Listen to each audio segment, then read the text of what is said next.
بسم الله الرحمن الرحيم الحمد لله رب العالمين حمدا كثيرا طيبا مباركا فيه مباركا عليه كما يحب ربنا ويرضى جل جلاله وعم نواله، والصلاة والسلام على السيد الحبيب المصطفى وعلى آله وصحبه نجوم الهدى قادة التقى. أما بعد، اللهم انفعنا بما علمتنا وعلمنا ما ينفعنا.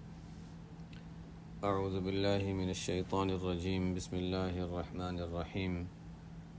والقمر قدرناه منازل حتى عاد كالعرجون القديم لا الشمس ينبغي لها أن تدرك القمر ولا الليل سابق النهار وكل في فلك يسبحون.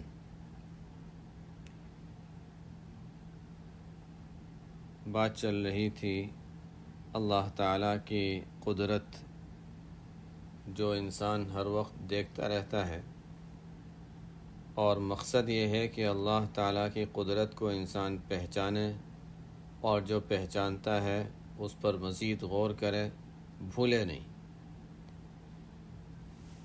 عام طور پر ہوتا یہ ہے کہ جو چیز عام انسان کو نظر آتی ہے، روزانہ انسان دیکھتا ہے، تو دیکھتے دیکھتے اس کا عادی ہو جاتا ہے، اور جب عادی ہو گیا تو پھر وہ عجیب نہیں لگتی وہ چیز۔ سورہ کہف کے شروع میں اللہ تعالیٰ نے یہ بات بتائی ہے کہ ام حسبت ان اصحاب الکہف والرقیم کانوا من آیاتنا عجبا۔ عام طور پر چونکہ اصحاب کہف کا واقعہ بہت عجیب سمجھا جاتا ہے کہ وہ اتنے طویل عرصے تک غار میں رہے اور سوئے رہے اور پھر سو کر اٹھے، 300 سال یعنی 309 سال تھے وہ سو کر اٹھے، وہی شمسی قمری اعتبار سے جو سالوں کا فرق ہے، اتنی طویل مدت تک وہ سوئے رہے اور سو کر اٹھے اور زندہ سلامت تھے، کیسے ہو سکتا ہے؟ کتنا عجیب واقعہ ہے۔ ان کے واقعات میں اور بھی عجیب باتیں ہیں۔ اللہ تعالیٰ فرماتے ہیں کہ اس کو تو لوگ عجیب سمجھتے ہیں، لیکن دیکھا جائے تو اور کتنی چیزیں ہیں جو عجیب ہیں۔ خود انسان کی پیدائش کتنی عجیب ہے، روزانہ سورج چاند کا نظام کتنا عجیب ہے، اس سے بڑھ کر عجیب ہے۔ سوتا ہے انسان، روزانہ سوتا ہے، ٹھیک ہے چند گھنٹے سوتا ہے، وہ زیادہ گھنٹے سو گئے، زیادہ دن سو گئے، بس اتنا ہی فرق تھا۔ لیکن یہ سورج اور چاند اور ستارے اور یہ آسمان و زمین کا نظام اور زمین میں پانی کا جانا اور اس سے بیج کا پھٹنا اور اس سے درخت کا نکلنا اور ایک بیج سے کئی پھلوں کا وجود میں آنا، اتنے سارے پھل درختوں پر ہر سال لگتے رہنا، ایک عجیب ہی نظام ہے۔ کیسے ہوتا ہے؟ کہاں سے آتا ہے؟ اس کو رہنے دو تو مزید مٹھاس پیدا ہو جائے گی، جلدی نکال لو تو کھٹا، اس میں کھٹا پن ہوگا۔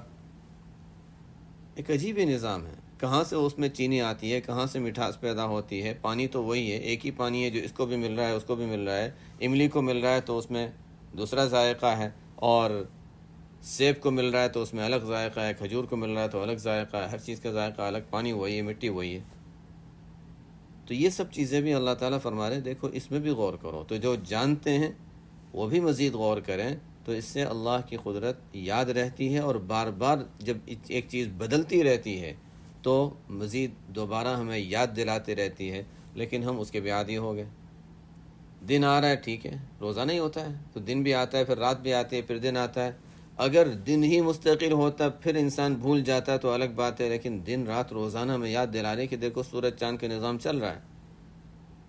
اللہ تعالیٰ فرماتے ہیں اس پر غور کرو، ان چیزوں کو معمولی نہ سمجھو۔ یہ وہ چیزیں ہیں جس کی وجہ سے، جس کے ذریعے سے انسان اللہ کی مزید معرفت میں آگے بڑھ سکتا ہے۔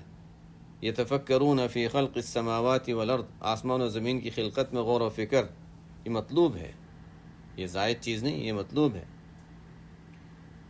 تو یہاں پر اللہ تعالیٰ پیچھے زمین کی کچھ نشانیوں کا ذکر کیا، آسمانی نشانیوں کا اب تذکرہ چل رہا ہے، تو اس میں فرماتے ہیں والقمر قدرناہ منازل حتی عاد کالعرجون القدیم، اور چاند کی اللہ تعالیٰ نے منزلیں مقرر فرمائی ہیں۔ سورج کی بھی منزلیں ہیں، اس کو حسابات سے انسان پہچان لیتا ہے کہ آج کی جو اس کی منزل ہے تو اس کا غروب اتنے بجے ہوگا، طلوع اتنے بجے ہوگا، استوا اتنے بجے ہوگا۔ کل کی منزل میں تھوڑا سا 1-2 منٹ کا فرق آ جائے گا، 1 مہینے کے بعد اتنا فرق آ جائے گا، 6 مہینے کے بعد اتنا بڑا فرق آ جائے گا، حسابات سے انسان پہچان لیتا ہے۔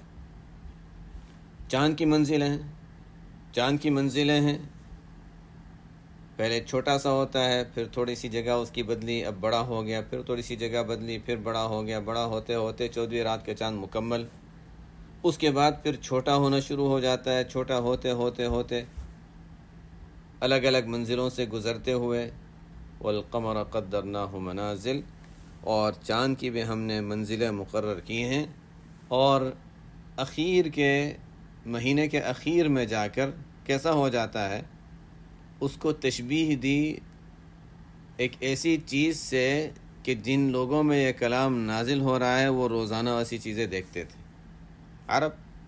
عرب میں کھجور کے درخت، اور وہ وہاں کی عام چیز تھی، وہ دیکھا ہی کرتے تھے۔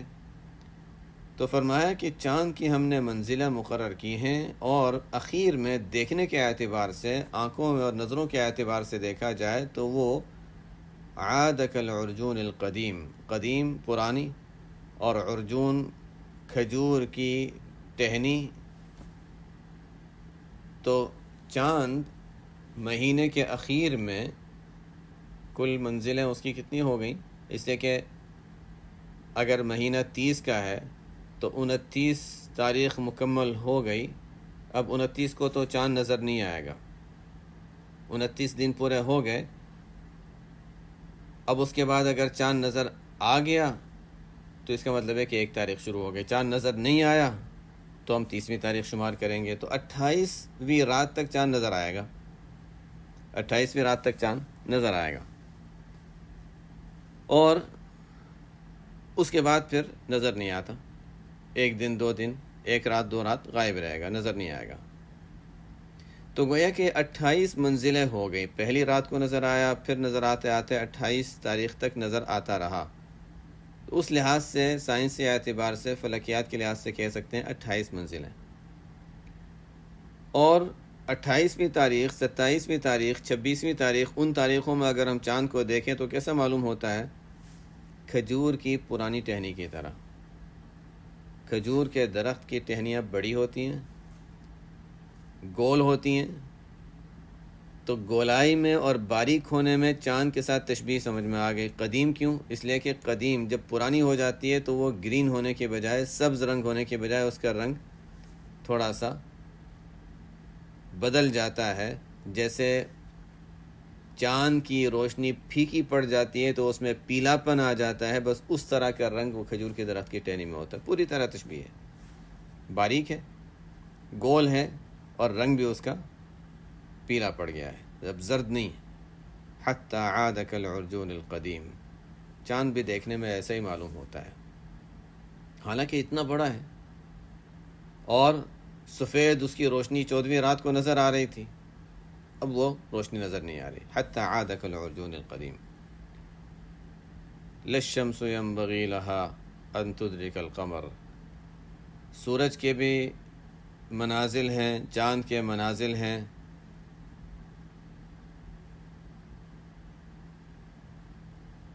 اور آگے اللہ تعالیٰ فرماتے ہیں کہ سورج کا وقت ہے دن میں نکلنا، چاند کا وقت ہے رات میں ظاہر ہونا۔ للشمس ينبغي لها ان تدرك القمر، نہ سورج چاند کو کے وقت میں آ سکتا ہے اور ظاہر ہو سکتا ہے۔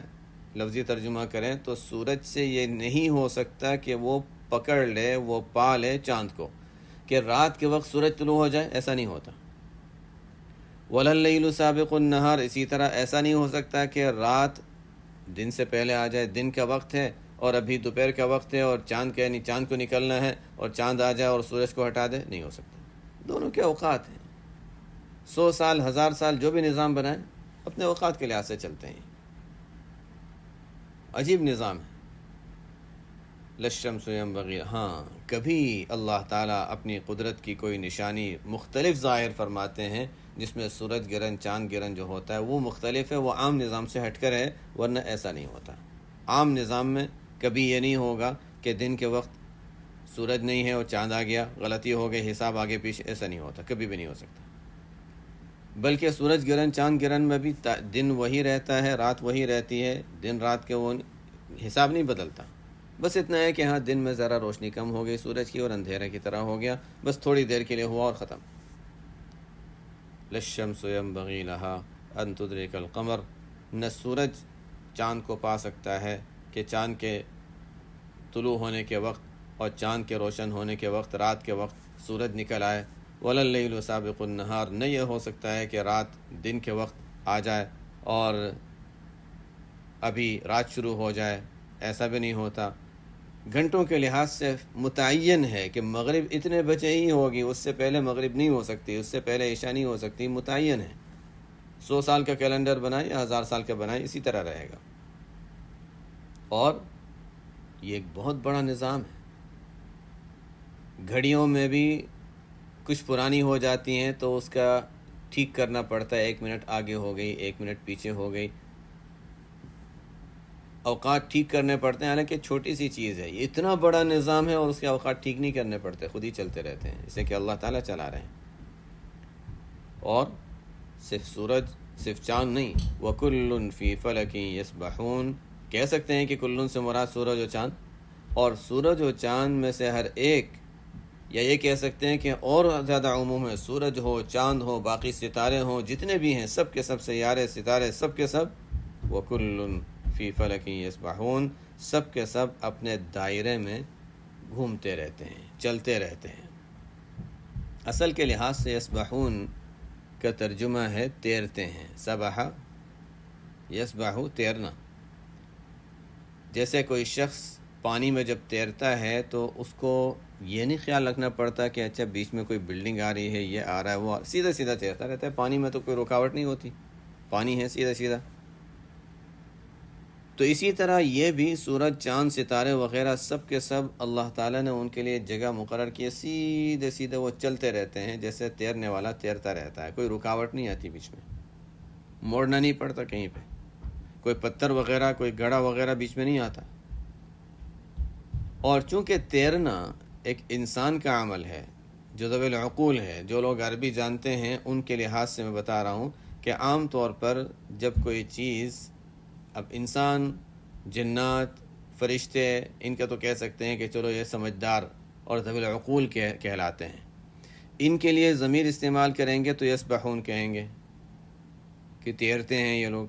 لیکن جب غیر ذوی العقول، وہ جن کو انسانوں کے لحاظ سے دیکھا جائے تو وہ ذوی العقول اور عقل مند اور سمجھدار نہیں سمجھے جاتے، ان کے لیے جب لفظ استعمال ہوتا ہے تو وہاں پر ہونا چاہیے تھا، جو عربی جانتے ہیں وہ سمجھیں گے، وَكُلٌّ فِي فَلَكٍ تَسْبَحُ، یا سورج و چاند مراد ہے تو ان کے لحاظ سے، دو کے لحاظ سے ضمیر ہوگی. لیکن یسبحون تو جو سمجھدار ہوتے ہیں ان کے لیے استعمال ہوتا ہے، ذوی العقول ہوتے ہیں ان کے لیے استعمال ہوتا ہے. اللہ تعالیٰ کے لحاظ سے سورج چاند ستارے وغیرہ سب ذوی العقول اور سمجھدار ہیں، چاہے ہمارے لحاظ سے ہوں یا نہ ہوں. اس لیے کہ وَإِن مِّن شَيْءٍ إِلَّا يُسَبِّحُ بِحَمْدِهِ وَلَكِن لَّا تَفْقَهُونَ تَسْبِيحَهُمْ، اللہ کی ہر مخلوق چاہے جمادات ہو، ہمارے لحاظ سے جمادات ہے، اللہ کے لحاظ سے تو نہیں ہے، ہمارے لحاظ سے وہ غیر ذوی العقول ہے، اللہ کے لحاظ سے تو اللہ کی تسبیح اور پاکی بیان کرتے ہیں جیسی ان کی شان کے مطابق. اور کبھی کبھی اللہ تعالیٰ نے دکھا بھی دیا، صحابہ نے دیکھا کنکر ہیں تسبیح کر رہے ہیں، ان سے تسبیح کی آواز آ رہی ہے. کھجور کا درخت کا تنا ہے جو پرانا ہے، خشک ہو چکا ہے، وہ رو رہا ہے. تو اللہ تعالیٰ کے لحاظ سے سمجھدار ہیں. اور یہ بھی کہہ سکتے ہیں کہ ان کا یہ عمل اور اس طرح اللہ کی مرضی اور نظام کے مطابق چلتے رہنا یہ سمجھداری کا کام ہے، تو گویا ذوی العقول سمجھے جائیں گے ایسے اعتبار سے. وَكُلٌّ فِي فَلَكٍ يَسْبَحُونَ. بہرحال یہ پورا نظام اللہ تعالیٰ کا بنایا ہوا نظام ہے اور سب اللہ کے حکم کے مطابق چل رہے ہیں، اس میں کوئی فرق نہیں آتا، منٹ اور سیکنڈ کے لحاظ سے یہ بالکل نظام سے ہی چل رہا ہے. آگے وَآيَةٌ لَّهُمْ أَنَّا حَمَلْنَا ذُرِّيَّتَهُمْ فِي الْفُلْكِ الْمَشْحُونِ. بہرحال پیچھے والی آیتوں سے اتنا تو معلوم ہو گیا کہ آیتوں کا ظاہر یہ بتاتا ہے کہ سورج بھی حرکت کرتا ہے، چلتا ہے، چاند بھی حرکت کرتا ہے اور چلتا ہے. جو کہتے ہیں کہ سورج اپنی جگہ ٹھہرا ہوا ہے، چاند اپنی جگہ ٹھہرا ہوا ہے، زمین گھومتی ہے، ظاہر الفاظ قرآن کے بتا رہے ہیں کہ نہیں، وہ بات درست نہیں معلوم ہوتی. آگے چلتے ہیں۔ قدرت کی نشانیوں میں آسمان کی نشانیوں کا ذکر ہو گیا، اب کون سی نشانی؟ اب زمینی نشانی۔ وآیۃ لہم، زمینی نشانی میں بھی ایک تو ہوتا ہے کہ جو ہر ایک اپنے پاس دیکھتا ہے، ایک ہوتا ہے دور کی نشانیاں۔ وآیۃ لہم انا حملنا ذریتہم فی الفلک المشحون، یا اس کو ہم سمندری نشانی کہہ سکتے ہیں، دریائی۔ وآیۃ لہم انا حملنا ذریتہم فی الفلک المشحون وخلقنا لہم من مثلہ ما یرکبون، اور قدرت کی ایک نشانی لوگوں کے لیے یہ بھی ہے کہ ہم نے ان کی ذریت کو سوار کیا بھری ہوئی کشتی میں۔ اس آیت کے جو مشہور معنی ہیں ہم اس کے لحاظ سے پہلے میں ایک وضاحت کر دیتا ہوں۔ انا حملنا ذریتہم سے مراد یہی اہل مکہ بھی ہیں اور ہر وہ شخص جس پر قرآن نازل ہوتا ہے، لیکن ظاہر ہے اصلاً اہل مکہ جن سے خطاب کیا جا رہا ہے، جن سے بات کی جا رہی ہے، کہ ان لوگوں کے لیے ایک نشانی یہ بھی ہے کہ ہم نے ان کی ذریت کو سوار کیا بھری ہوئی کشتی میں۔ ایک تو یہ ہے کہ پانی کی تاثیر یہ ہے، پانی کی خصوصیت یہ ہے کہ اس پر کوئی چیز رکھے تو آہستہ آہستہ آہستہ اندر چلی جاتی ہے عموماً، لیکن بعض چیزیں وہ ہیں جو اوپر رہتی ہیں، کاغذ ہے، پتہ ہے، ہم نے رکھ دیا تو اوپر تیرتا رہے گا، لیکن آپ نے اس پر وزن رکھ دیا تو پھر اندر چلے جائے گا۔ تو یہ اللہ کا عجیب نظام ہے کہ کشتی جس میں وزن ہوتا ہے، وزن کے باوجود وہ پانی کے اوپر رہتی ہے۔ شروع ہوا تھا چند لوگوں کی کشتی، ایک آدمی کی، 2 کی، 10 کی، 15 کی کشتی، بڑھتے بڑھتے بڑھتے یہ نظام ایسا بنا، عجیب نظام بنا کہ بڑے بڑے بحری جہاز بننے لگے۔ اس زمانے میں جو ہوتے تھے وہ تو تھے ہی، اور کئی لوگ سامان تجارت وغیرہ لے کر سفر کیا کرتے تھے، اور اب دیکھیں تو اس میں اضافہ ہی ہوتا چلا جا رہا ہے۔ اب بڑے بڑے بحری جہاز ہوتے ہیں، بڑے بڑے بحری جہاز ہوتے ہیں، خود ان کا کتنا وزن ہوتا ہے، اس میں بحری جہاز جو ہوتے ہیں اس میں رن وے ہوتا ہے، اور اس میں پلین اترتے ہیں، ہیلی کاپٹر آتے ہیں جاتے ہیں، باقاعدہ اس میں بھی پلین ہوتے ہیں۔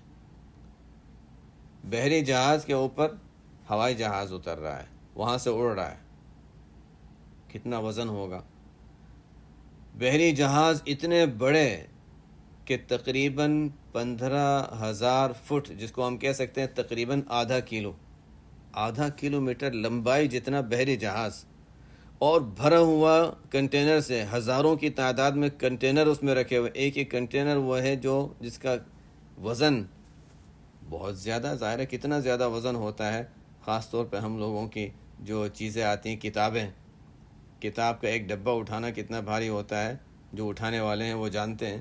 تو کتاب کا ایک ڈبہ ہوتا ہے اور اس میں پورا ایک پیلٹ ہوتا ہے، اور پورا پیلٹ کو پھر جب بھرتے ہیں ایک کنٹینر کے اندر تو پورا کنٹینر جو بھرا ہوا ہوتا ہے، ایسے ہزاروں کی تعداد میں کنٹینر ایک بحری جہاز میں رکھے ہوئے ہوتے ہیں، اور اتنا زیادہ وزن اس میں ہے۔ لوگ بھی ہوتے ہیں، کچھ ظاہر ہے کچھ نہ کچھ لوگ بھی ساتھ ہوتے ہیں، بعض میں سامان اور لوگ دونوں ہوتے ہیں، بعض میں سامان زیادہ ہوتا ہے، اور بعض لوگ تفریح کے لیے چلے جاتے ہیں کہ جس میں سامان اصل نہیں ہوتا، اصل تفریحی ہوتا ہے۔ لیکن یہ ایک عجیب چیز یہ ہے کہ عام طور پر جو تفریحی جو ہوتے ہیں بحری جہاز، اس میں بے حیائی اور فحش اور پانی کے درمیان میں ہوتے ہوئے یہ جو اللہ کی نافرمانی ہو رہی ہوتی ہے، وہ ذرا ایک خطرے کی چیز ہے۔ خیر وہ تو ہوتا ہے، ہر جگہ ہی ہوتا ہے، لیکن بہرحال یعنی ایک پانی کے درمیان میں ہوتے ہوئے ایسا ماحول دیکھنا اور زیادہ انسان کو ڈر لگتا ہے کہ اچھا یہاں سمندر کے درمیان میں جہاں اللہ نے ہمیں صرف سنبھالا ہوا ہے، پانی کے اوپر ہیں، اور یہاں نافرمانی کہ ایک موج آ گئی تو سب ختم ہو جائے۔ بہرحال آیۃ لہم انا حملنا ذریتہم فی الفلک المشحون، تو ایک تو میں بتا رہا تھا کہ اس میں بڑی نشانی اللہ تعالیٰ کی ہے کہ اتنا زیادہ وزن ہے جس کو پانی اٹھا رہا ہے، جو کشتی کے اوپر، کشتی کو پانی میں رکھ دیا اور پانی اتنا وزن اٹھا رہا ہے، اللہ کی قدرت۔ دوسرا کہ تجارت کے اسباب اللہ تعالیٰ نے آسان کر دیے اس بحری جہاز کے ذریعے سے۔ مکہ والے بھی اسی کے ذریعے سے تجارت کے اسفار کرتے تھے، اور اب تک یہ سلسلہ جاری ہے، اور بڑے بڑے جو کنٹینر اور جہاز تجارت کے جو اسباب ہیں وہ شپ کے ذریعے سے ہوتے ہیں. 2 ہو گئے. نمبر 3 تسلی ہونا. بحری جہاز میں سفر اتنا زیادہ وزن اور اتنی زیادہ اطمینان اور تسلی کہ انسان خود نہ بھی جائے، اپنی ذریت کو بھیج دیا. ذریت کا لفظ ہے نا، ان حملنا ہم نہیں فرمایا، حملنا ذریتہم. جہاں کوئی فکر کی بات ہوتی ہے انسان کہتے ہیں میں ساتھ چلتا ہوں. جہاں ایسی فکر کی بات نہیں، ٹھیک ہے دوسروں کو بھیج دیا، بچوں کو بھیج دیا، جو قابل ہیں تجارت کے سمجھدار ہیں ان کو بھیج دیا. یعنی کوئی ایک قابل اطمینان سفر ہے. اور مزید یہ ہے کہ انسان کے پاس اللہ تعالیٰ نے ایسے اسباب رکھے ہیں کہ خود تجارت کے لیے نہ جانا پڑے، دوسروں کو، اپنی ضروریت کو، متعلقین کو بھیج دیا، تم جاؤ بزنس کر کے واپس آؤ، ہم تو یہیں گھر پہ رہتے ہیں. تو اتنا زیادہ اللہ تعالیٰ نے نعمت اور راحت کے اسباب مقرر کر دیے، متعین فرما دیے. یہ بھی بڑی نعمت ہے. تو اللہ تعالیٰ یہ فرماتے ہیں دیکھو کتنی نعمتیں اللہ نے دی، کیسی کیسی قدرتیں تمہارے لیے اللہ تعالیٰ نے ظاہر فرمائی، اور اس کو تم اللہ کی قدرت سمجھو. یہ نہ سمجھو کہ ایک تو عام ہوتا ہے، یہ تو نارمل چیز ہے. وآیۃ لہم انا حملنا ذریتہم فی الفلک المشحون. اور ان لوگوں کے لیے قدرت کی نشانی یہ بھی ہے کہ ہم نے ان کی ذریت کو سوار کیا بھری ہوئی کشتی میں. فی الفلک المشحون، بھری ہوئی کشتی میں. تو ایک تو ذریت ہے، خود جانے کی بھی ضرورت نہیں ہے، اپنے پاس راحت کے اسباب موجود ہیں، کشتی اطمینان بخش ہے، اس میں بھیج سکتے ہیں. اور کشتی بھی وہ جو بھری ہوئی ہے، سامان ہے، لوگ ہیں. لیکن اس کا مطلب ہے کہ اللہ تعالیٰ نے سامان بھی خوب دیا، مال و دولت بھی دیا، تبھی تو بھیج رہے ہیں اس میں. اور پھر وزن بھی اتنا وہ اٹھا رہی ہے، مختلف نعمتیں اس میں آ گئیں. اور صرف اتنا ہی نہیں کہ صرف سواری کے لیے جہاز، بحری جہاز ہی میں جانا پڑے، بلکہ وَخَلَقْنَا لَهُم مِّن مِّثْلِهِ مَا يَرْكَبُونَ. اور ہم نے لوگوں کے لیے کشتی جیسی اور بھی ایسی چیزیں پیدا کر دی جس پر وہ سواری کرتے ہیں. اس میں عموم ہے، اونٹ بھی آ گیا. اور عجیب بات یہ ہے کہ عرب کے لوگ اونٹ کو سفینۃ البر کہا کرتے تھے. تو سفینۃ البحر تو ہے ہی وہ سفینہ، لیکن سفینۃ البر خشکی کی کشتی کون سی ہے؟ اونٹ ہے. پانی پلا دو، ایک ہفتے تک پانی نہیں ملا، سخت گرمی میں سفر کرتا رہے گا. سامان اس پر لاد دو، جتنا زیادہ سامان رکھنا ہے، وزن بھی اٹھا لیتا ہے، گرمی برداشت کر لیتا ہے، پیاسا رہ جاتا ہے.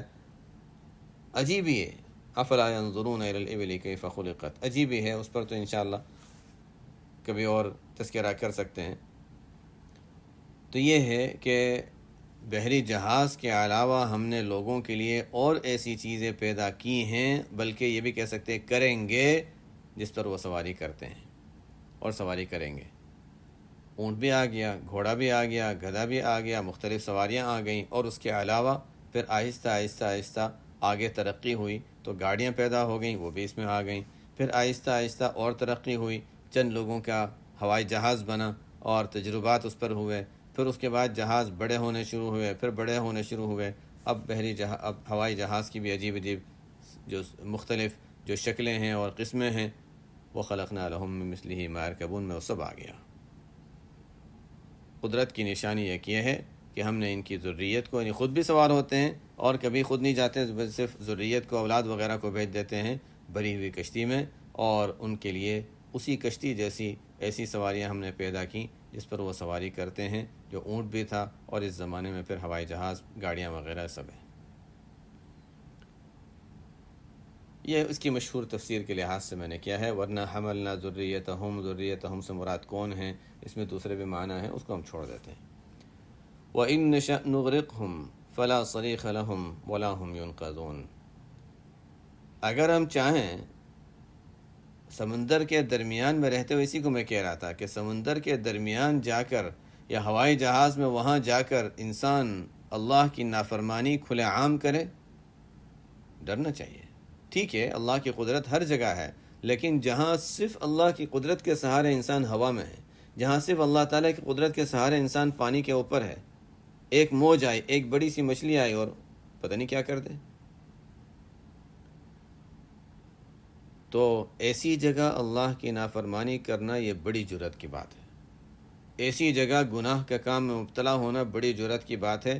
کہ اللہ تعالیٰ تو تمہارا خیال رکھ رہے ہیں کہ تم ڈوب نہ جاؤ، اور تم وہیں پر اللہ تعالیٰ کی دی ہوئی نعمتوں کو اللہ کے نافرمانی میں استعمال کر رہے ہو۔ وَإِن نَّشَأْ نُغْرِقْهُمْ، اور اگر ہم چاہیں تو ان سب کو غرق کر دیں۔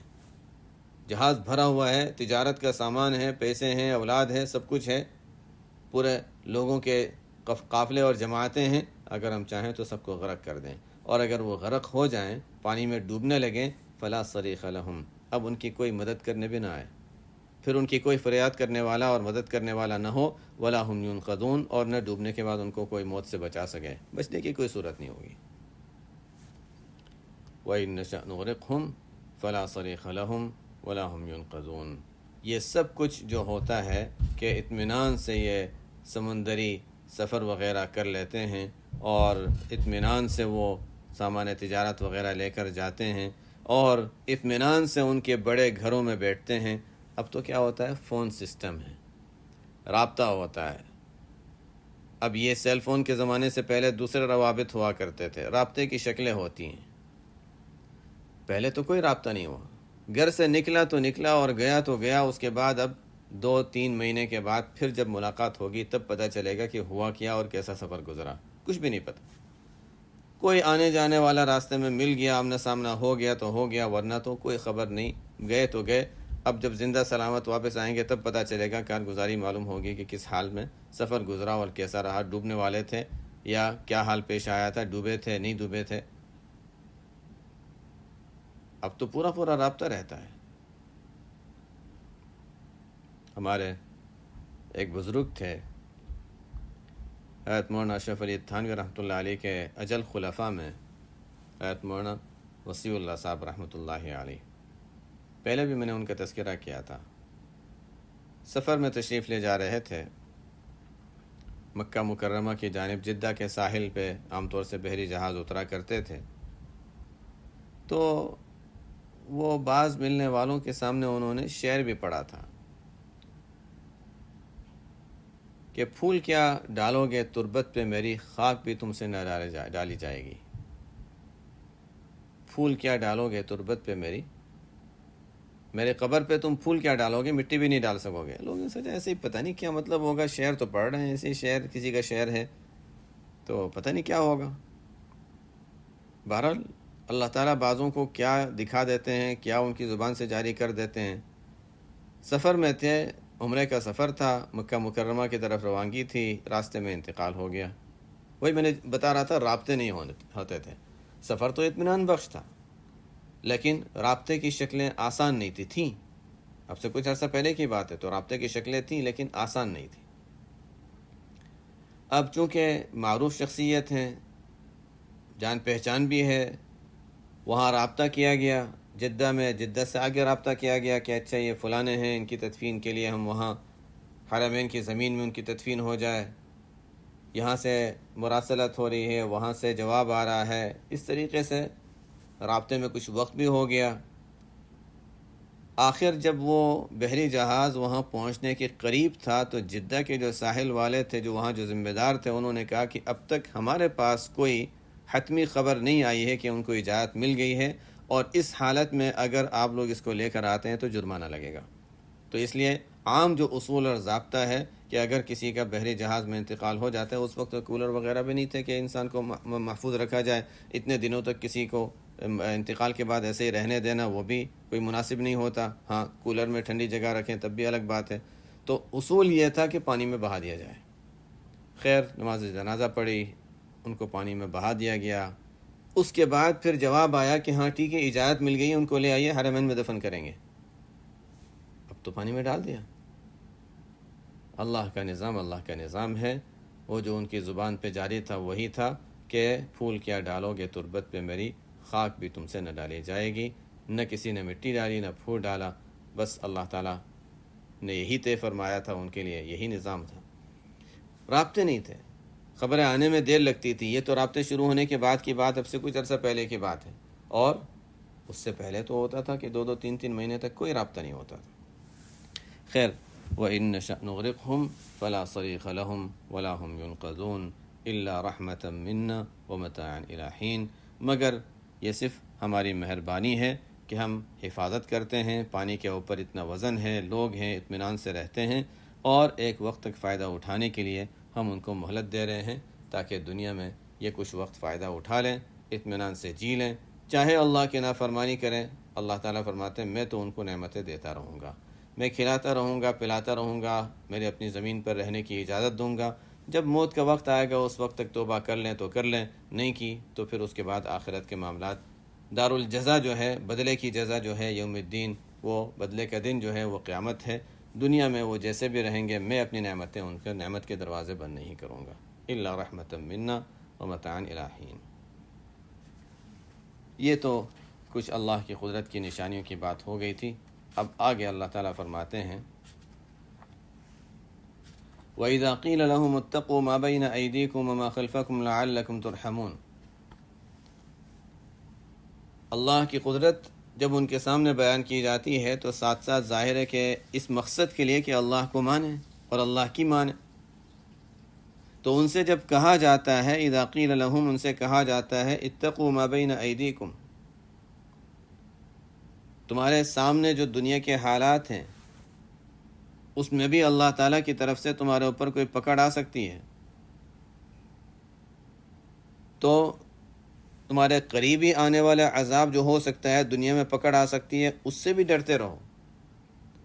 وما خلفکم، اور مرنے کے بعد جو تم پر عذاب آ سکتا ہے اس سے بھی ڈرو، دنیا کے عذاب سے بھی ڈرتے رہو، آخرت کے عذاب جب چاہے اللہ تعالیٰ عذاب دے دے، ڈرتے رہو، بچتے رہو، وہی ڈرنا بچنا۔ وَإِذَا قِيلَ لَهُمُ اتَّقُوا مَا بَيْنَ أَيْدِيكُمْ وَمَا خَلْفَكُمْ لَعَلَّكُمْ تُرْحَمُونَ، اور جب ان سے کہا جاتا ہے کہ ڈرتے رہو اس عذاب سے جو بالکل تمہارے سامنے آ سکتا ہے، اس عذاب سے جو تمہارے مرنے کے بعد تمہیں مل سکتا ہے، تو اس سے ڈرتے رہو تاکہ تم پر رحم کیا جائے، تو کیا کرتے ہیں؟